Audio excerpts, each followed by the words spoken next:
প্রক্রিয়াতে আমরা যোগ্য জবাব দেব। জবাব দেওয়ার সময় এসেছে জুন মাসের 1 তারিখ। মমতা ব্যানার্জি ডেকেছেন চা খেতে, পুরাতন সম্পর্ক আবার মনে জেগে উঠেছে। দিদি ডেকেছে, দাদা চুপ করে থাকতে পারে না, চলে গেলেন।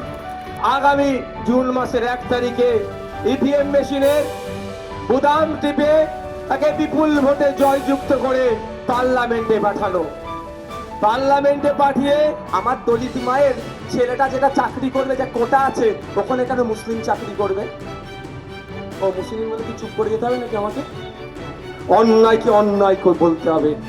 আমার আদিবাসী সমাজের মা বাপরা কষ্ট করে উপার্জন করে তাদের ছেলে মেয়েকে পড়িয়েছে, যে চাকরির কোটা আছে, ওখানে কেন উচ্চ বর্ণের লোকেরা চাকরি করবে?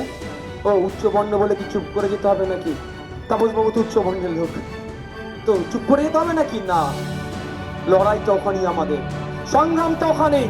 এতদিন তুমি দলিত আদিবাসী মুসলমানের মধ্যে ভাগ করে রেখেছো, আমাদের মধ্যে লড়াই লাগিয়েছো, বিভাজন করেছো, আর চাকরিটা তোমরা লুটে নিয়েছো। আর হবে না। এবার লক্ষ্মীকান্ত হাসদা গাছে উঠবে, পাখি পেড়ে নিজের জন্য নিয়ে আসবে। বিশ্বজিৎ মাইতি গাছে উঠবে, নিজের জন্য পাখি পেড়ে নিয়ে আসবে। নওশাদ সিদ্দিকী গাছে উঠবে, নিজের জন্য পাখি পেড়ে নিয়ে আসবে। তাপস বাবু গাছে উঠবে, নিজের জন্য পাখি পাড়বে। তবে আমরা হাত ছেড়ে দেওয়ার পক্ষে নয়। হবে তো নাকি? যারা হবে একটা হাত তুলুন তো। এখানে আজকে তো যা মানুষজন আছে, প্রায় 1020 মানুষ আছেন, সবার মধ্যে আমি আনতে চাইছি। সেই জন্য আমরা আমাদের পক্ষ থেকে তাপস ব্যানার্জিকে পার্লামেন্টে পাঠিয়ে কৃষকদের হয়ে বলিষ্ঠ কণ্ঠে বলার জন্য, এই দানবীয় যে বিল সেটাকে প্রত্যাহারের জন্য একা হলেও বলিষ্ঠ কণ্ঠে যাতে বলতে পারে, তার জন্য আপনাদের কাছে আমরা চাইছি তাপস ব্যানার্জির হাতকে শক্ত করুন। আগামী জুন মাসের 1 তারিখে খাম চিহ্নে ভোট দিয়ে তাপস বাবুকে পার্লামেন্টে পাঠান। কৃষকদের হয়ে আওয়াজ তুললে, শ্রমজীবী মানুষের কথা বললে, সরকারি কর্মচারীদের বিয়ে বৃদ্ধির কথা বললে, সাথে সাথে আমরা যারা ডেলিভার, আমাদেরও মিনিমাম ওয়েজটা যাতে বৃদ্ধি পায়, তার হয়েও আওয়াজ তুলবে। হবে তো নাকি ভাই? দিদিরা ভাবছেন এই আপনার কাকুলি দিদির অত্যাচারে, জোড়া ফুলের অত্যাচারে বড় ফুলকে ধরবো? একটু আপনাদের বলে রাখি, এই জোড়া ফুলের অত্যাচারে যারা বড় ফুলকে ভোট দিতে চাইছেন, তাদের বলে রাখি, এই তলে তলে এরা বীজে মূল হয়ে গেছে, দুটো ফুলই এক জায়গায় হয়ে গেছে। এরা আপনার বিচার করবে না, এরা বরঞ্চ কে কত লুটতে পারে, পার্সেন্টেজ কে কাকে দিতে পারে, কে কাকে বাঁচাতে পারে, এই হিসাবে এরা করছে। তার কারণ হচ্ছে লিপসম্যান বাউন্স কোম্পানির কম্পিউটারের যে আধিকারিক, ওই কম্পিউটারে যারা ফাইল ডাউনলোড করলো, সেই আধিকারির বিরুদ্ধে অমিত শাহজির দপ্তর কোনো অ্যাকশন নিয়েছে? আমি এখানে অন ক্যামেরা বলছি, কোনো অ্যাকশন নেয়নি। তার মানে কি কলমে অভিষেক ব্যানার্জির ওই কম্পিউটারে 14টা ফাইল না 15টা ফাইল ডাউনলোড করিয়ে দিয়ে এই যে তদন্তের গতিটাকে ডাইভার্ট করে দিল না, তদন্তের মোড়কে ঘুরিয়ে দিল না? কি ভাই, কি মনে হচ্ছে আপনাদের? তাহলে যে করলো অফিসার, তার বিরুদ্ধে তো বিজেপি সরকারের অ্যাকশন নেওয়া দরকার। অ্যাকশন নেয়নি, দিনের শেষে বিজে মূল। তাই যারা ভাবছেন এই তৃণমূলের তোলাবাজদের হাত থেকে, তৃণমূলের চাকরি চোরদের হাত থেকে জেলে গিয়েছে, এদের অন্যায়ের হাত থেকে, এই রেশন চুরির হাত থেকে, জলজমি জঙ্গল যে কেটে সাফ করে দিচ্ছে, ওটাকে বাঁচাবার জন্য যে দুর্নীতি হয়েছে, মুখ্যমন্ত্রী নিজের দপ্তর গ্রুপ দিয়ে টাকার মাধ্যমে নাকি চাকরি হয়েছে, এই অভিযোগও আছে। এই সমস্ত হাত থেকে বাঁচার জন্য, এদের অত্যাচারের হাত থেকে বাঁচার জন্য, মেয়েকে ছেলে সাজিয়ে নাকি, না ছেলেকে মেয়ে সাজছে নাকি, পয়সা নিয়ে জমি জায়গা বিক্রি করে দিচ্ছে, এর হাত থেকে বাঁচার জন্য বড় ফুলকে ভোট দিয়ে এদেরকে সাহায্য করবেন। যারা ভাবছেন তাদেরকে বলবো, আপনারা দিবা স্বপ্ন দেখছেন। কারণ 2021 সালে নির্বাচনের পরে আমি অস্বীকার করব না, সব থেকে বেশি যারা মার খেয়েছে তারা বিজেপির সমর্থক, আর দ্বিতীয় যারা মার খেয়েছে ছোট্ট দল হলো আমরা আইএসএফ এর সমর্থক। এখানে আমাদের আছে, আমাদের হাসানুজ্জামান ভাই আছে। আমার হাসানুজ্জামান ভাইকে খুন করা হয়েছে, হত্যা করা হয়েছে, শহীদ করা হয়েছে, আমাদের কর্মীরা ক্ষতিগ্রস্ত হয়েছে। তাই মমতা ব্যানার্জিকে, শুভেন্দু অধিকারী গিয়ে চা খেলো, হাসানুজ্জামানের কথা ভাবি, হাসানুজ্জামানের পরিবারের কথা ভেবে আমরা চায়ের ডাকে সারা দিন। যারা ভাবতেন বিজেপিকে দিয়ে তৃণমূলকে সাইজ করবো, জব্দ করবো বিজেপিকে ভোট দিয়ে, তাদের একটা কথা বলি, বিজেপির কর্মীরাও কিন্তু এই ভোটের পরে অনেক হত্যা হয়েছে, কিন্তু শুভেন্দু বাবু কর্মীদের কথা একবারও ভাবলেন না। মমতা ব্যানার্জি ডেকেছেন চা খেতে, পুরাতন সম্পর্ক আবার মনে জেগে উঠেছে। দিদি ডেকেছে, দাদা চুপ করে থাকতে পারে না, চলে গেলেন। বামপন্থী বন্ধুরা আমার কথার সাথে নাও সহমত, বলছে লড়াই লড়াই লড়াই চাই, লড়াই করে বাঁচতে চাই। ও স্লোগান বন্ধ করতে হবে। লড়াই লড়াই লড়াই চাই, লড়াই করে কে বাঁচবে আর কে মরবে? ও বুথে বসে থাকা, এই চটে বসে থাকা লোকেরা লড়াই লড়াই লড়াই করবে। এ মরবে, এ মারবে, এ কবরে যাবে, এ শ্মশানে যাবে। আর আমি নেতা, আমি বড় বড় ভাষণবাজি করবো আর সুকান্ত বাবুর সাথে, পার্থ বাবুর সাথে চা খাবো, এটা হতে যাবে না। ওই জন্য আমার উপরে রাগ, ওই জন্য আমার উপরে রাগ। আমি চাই না ভাই আমার নতুন করে আমার হাসানুজ্জামান ভাইয়ের মতো কেউ শহীদ হোক। আমি চাই না আমার বোনটা বাপ হারা হোক। আমি চাই না আমার মাটা স্বামী হারা হোক। সেজন্য অনুরোধ করব, যেদিন দেখবে মোহাম্মদ সেলিম সাহেব রাস্তায় নেবে, প্রথম সারিতে বলবে লড়াই লড়াই লড়াই চাই, লড়াই করে বাঁচতে চাই। সুজন চক্রবর্তী মহাশয় যেদিন বলবে লড়াই লড়াই লড়াই চাই, লড়াই করে বাঁচতে চাই।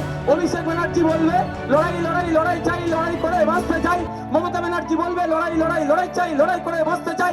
অধীর বাবু বলবে লড়াই লড়াই লড়াই চাই, লড়াই করে বাঁচতে চাই। আর শুভেন্দু বাবু বলবে লড়াই লড়াই লড়াই চাই, লড়াই করে বাঁচতে চাই। সেই দিন আমরা কি করব?